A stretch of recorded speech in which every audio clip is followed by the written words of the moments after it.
అనాథ వృద్ధులను చేరతీయడంలో కరీంనగర్లోని వీబీ ఫౌండేషన్ ప్రతినిధులు ఎల్లవేళలా ముందుంటారన్నారు. ఈ మేరకు నగరంలోని కాపువాడ, రామ్నగర్ ప్రాంతాల్లో దీనస్థితిలో పడి ఉన్న వృద్ధులను చేరదీశారు. 3 టౌన్ సిఐ శ్రీనివాస్ ఆధ్వర్యంలో హౌసింగ్ బోర్డు కాలనీకి చెందిన వీర బ్రహ్మేంద్ర స్వామి అనాథ వృద్ధాశ్రమానికి అప్పగించారు. వీబీ ఫౌండేషన్ చైర్మన్ వీరమాధవ్ సమక్షంలో 20 వృద్ధులను చేరదీశారు. కాపువాడకు చెందిన తస్లిమున్నీసా, రామ్నగర్కు చెందిన లస్మమ్మ అనే వృద్ధులను గమనించిన స్థానికులు పోలీసులకు సమాచారం అందించారు.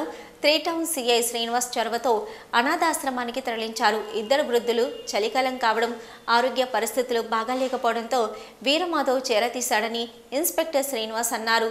వీరి బంధువుల ఆర్థిక పరిస్థితులు బాగాలేకపోవడంతో చేర్పించుకునేందుకు ముందుకొచ్చారని తెలిపారు.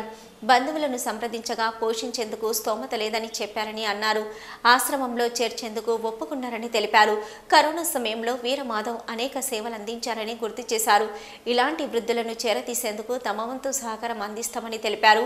తస్లిమున్నీసకు అన్న ఉన్నప్పటికీ ఆటో నడుపుకుంటూ జీవిస్తాడని, పెంచుకునే స్తోమత లేకపోవడం వల్లనే, అదేవిధంగా లస్మమ్మ అనే వృద్ధురాలి కొడుకు మరణించడం, ఆరోగ్య పరిస్థితి బాగాలేకపోవడంతో ఆశ్రమంలో చేర్పించామని BB foundation chairman Seepalli Veeramadhav అన్నారు. అనాథ వృద్ధులను చేరతీసేందుకు బీబీ ఫౌండేషన్ అండగా నిలుస్తుందని తెలిపారు.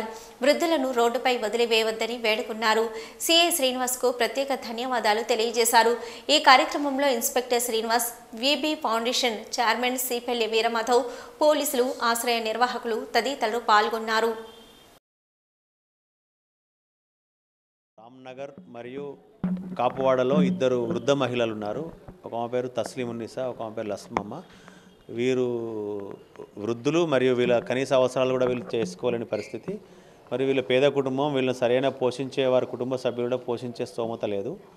సో ఇప్పుడు చలికాలం మరియు వాళ్ళకు ఆరోగ్య పరిస్థితి కూడా సరిగా లేనందున వీరు సీపల్లి వీరమాధవ్ గారు తమ వృద్ధాశ్రమంలో చేర్పించుకుంటకు ముందుకు రావడం జరిగింది. మమ్మల్ని అప్రోచ్ కావడం జరిగింది. మరియు వాళ్ళ బంధువులను సంప్రదించగా వారు కూడా వాళ్ళని పోషించలేని స్తోమత లేనట్టు తెలిపారు. వాళ్ళు కూడా దీనికి ఇందులో జాయిన్ చేయడానికి ఒప్పుకున్నారు. ఆమెకు నాన్నవారు ఎవరూ లేరు. ఆమె ఆరోగ్య పరిస్థితి కూడా చాలా బాగాలేదు. ఆమెకు ఒక అన్న ఉన్నాడు, ఆటో నడుపుకొని బ్రతుకుతాడు. ఆయన ఆర్థిక స్తోమత కూడా బాగాలేదు. అందువల్ల ఆమెను మన వృద్ధాశ్రమానికి తీసుకురావడం జరిగింది. అట్లే ఇంకొక లస్మమ్మ అని రామ్నగర్ చెందినటువంటి ఆమె కూడా వృద్ధురాలు, చాలా 80-85 సంవత్సరాలు ఉంటుంది. ఆమె కూడా ఆరోగ్య పరిస్థితి మంచిగా లేదు. ఆమెను చూడడానికి కూడా ఆమె కొడుకు చనిపోయిండు, ఎవరూ లేరు. లేనందువల్ల 3 టౌన్ సమక్షంలో, సిఐ గారి సమక్షంలో ఈరోజు ఆ 2ని కూడా మన వృద్ధాశ్రమాన్ని తీసుకుపోవడం జరుగుతుంది.